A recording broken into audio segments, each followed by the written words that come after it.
केंद्र सरकार ने सीबीएसई के चेयरमैन राहुल सिंह और सचिव हिमांशु गुप्ता का तबादला कर दिया है। यह कदम 12वीं क्लास की परीक्षा में ऑन स्क्रीन मार्किंग यानी ओएसएम को लेकर विवाद के बीच उठाया गया।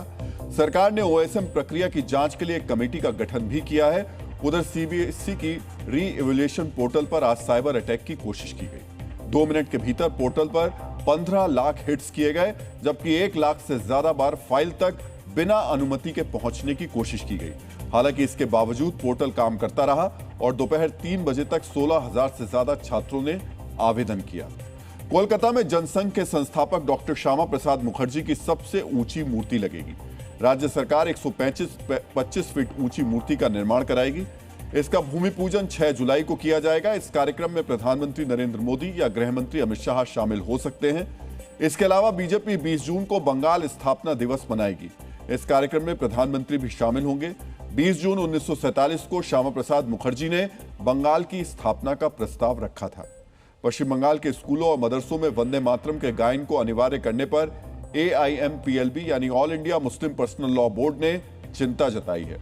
मुस्लिम पर्सनल लॉ बोर्ड ने मांग की है कि इस फैसले को तुरंत वापस लिया जाए या कम से कम मुस्लिम छात्रों को इससे छूट दी जाए।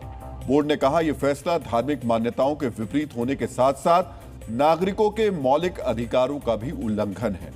सुप्रीम कोर्ट के एक फैसले का हवाला देते हुए बोर्ड ने कहा कि किसी भी नागरिक को उसकी धार्मिक मान्यताओं के विपरीत किसी समारोह में भाग लेने के लिए मजबूर नहीं किया जा सकता। सीमा विवाद को लेकर भारत ने नेपाल के पीएम बालेन शाह के बयान पर दो टूक जवाब दिया। भारत ने स्पष्ट किया कि भारत और नेपाल के बीच द्विपक्षीय मामलों में किसी तीसरे पक्ष की कोई भूमिका नहीं है। विदेश मंत्रालय ने यह भी कहा कि भारत नेपाल सीमा का लगभग 98% हिस्सा निर्धारित हो चुका है। इससे पहले नेपाल के पीएम बालेन शाह ने कहा था कि नेपाल भारत के साथ सीमा मुद्दे को सुलझाने के लिए ब्रिटेन और चीन की मध्यस्थता चाहता है। डीआरडीओ और भारतीय वायुसेना ने रुद्रम 2 मिसाइल का सफल परीक्षण किया। रुद्रम 2 हवा से सतह पर मारने वाली देश की सबसे अत्याधुनिक नई पीढ़ी की एंटी रेडिएशन मिसाइल है। यह मिसाइल युद्ध के मैदान में दुश्मन के एयर डिफेंस को पूरी तरह खत्म करने के लिए तैयार की गई है। सुप्रीम कोर्ट के 5 नए नियुक्त जजों ने आज अपने पद की शपथ ली। चीफ जस्टिस सूर्यकांत ने उन्हें शपथ दिलाई। जो लोग आज सुप्रीम कोर्ट में जज बने हैं उनमें से 4 हाईकोर्ट के चीफ जस्टिस थे।